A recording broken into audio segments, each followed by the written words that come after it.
ဒီနေ့တော့ဇာမနီကအိမ်အောင်ရက်ဘက်ထဲကတောက်ကြသားနဲ့တင်းလာသမီးပေါင်းဖက်ထားတဲ့အိမ်အောင်ဘက်တွေအတွက်ပြပြပေးသွားပါမယ်နော်ဒီမှာတော့ကအင်းဝါရဆိုင်အိမ်အောင်ရက်ဘက်ထဲကဒါကပြောရရင်တော့ကအတွေ့ပေါ့နော်အမျိုးသားကတောက်ကြဖြစ်နေတဲ့အတွက်ပိုကယူပြုဖို့လိုပါမယ်တောက်ကြသားဒီအိမ်အောင်ရဲ့အဓိကပဲ့ကင်ရှင်ဖြစ်တယ်လို့အိမ်အောင်ရဲ့ကောင်းခြင်းဆိုခြင်းကိုထိမ့်ညှိပေးရမယ်သူဖြစ်ပါတယ်ပင်ကိုစရိုက်ငင်းချမ်းအေးဆေးတဲ့တည်ငြိမ်တဲ့တောက်ကြတာဖြစ်ပါကဒီအိမ်အောင်ဒီအထူးကောင်းမွန်သွားနိုင်ပါတယ်ဇနီးတဲ့ရဲ့ဇရိုက်ကောင်းမွန်မှုကလည်းဒီအတွင်းမှာအလွန်အရေးပါပါတယ်ကောင်းကျိုးတွေကိုဇာမနီအရင်ပြောပါမယ်ဒီနေ့နဲ့နှစ်ခုဟာများသောအားဖြင့်ပင်ကိုစိတ်နှလုံးကောင်းမွန်တတ်ကြပါတယ်နှစ်ဦးစလုံးဟာဇရိုက်အရာနူးညံ့ပြော့ပြောင်းသူတွေဖြစ်ကြပြီးတော့အနုပညာအလှပ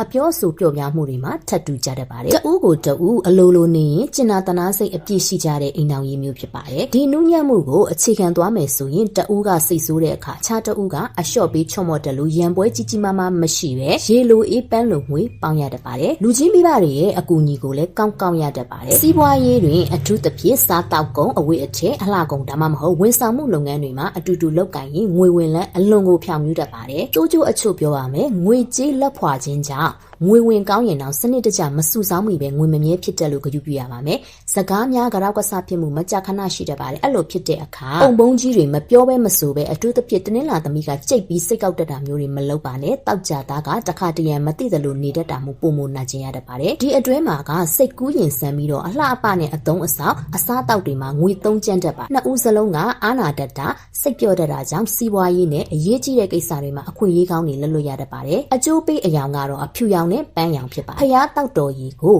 နေ့စဉ်အမြဲကြည်လင်အေးမြနေအောင်စက်ကပ်ပေးပါဒါကိုမမေ့ပါနဲ့ရှောင်းရံကကြာတာပရိသားသမီးတွေနဲ့ငွေကြေးအမြောက်အများအစုဆက်လုပ်ငန်းလုပ်ကိုင်နေတာကိုတတိထားပါအရေးကြီးတဲ့စီးပွားရေးကိစ္စတွေတွားတဲ့အခါမှာအနက်ရောင်သို့မဟုတ်အညိုရင့်ရောင်တွေကိုအတက်နိုင်ဆုံးရှောင်ကျဉ်ပေးပါခြံတဲ့ဒါမှမဟုတ်အိမ်မှာပန်းပင်ချောက်တွေအပင်သေးတွေရှိရင်ချက်ချင်းဖယ်ရှားပေးပါအညံ့တွေများနေတယ်လို့ခန်းစားရတဲ့အခါဒီရရာလေးတွေကိုခဏခဏပြုလုပ်ပေးတင်ပါတယ်အိမ်ရဲ့ဖျားမှာကစွန်းညွန့်6ညွန့်နဲ့အောင်တပြေ2ညွန့်ကိုပန်းအိုးတစ်လုံးထဲမှာအတူထိုးပြီးတော့ကတ်လူပေးပါဖျားပန်းကတ်တဲ့နေရာမှာသွားထိုးခိုင်းတာမဟုတ်ဘူးနော်ကိုကကိုပန်းအိုးတက်တက်လေးနဲ့တက်တက်ကတ်တစ်လုံးထဲမှာထိုးခိုင်းတာနော်တနင်္လာနေ့ဒါမှမဟုတ်တောက်ကြနေ့နက်နက်ပိုင်းမှာတန်ဃာတော်များကိုနှုတ်စွန်းဒါမှမဟုတ်နှုတ်နဲ့ပြုလုပ်ထားတဲ့မုံကြောက်ကြောကဲ့သို့သောအချိုပွဲများစက်ကတ်လှူဒန်းမှာ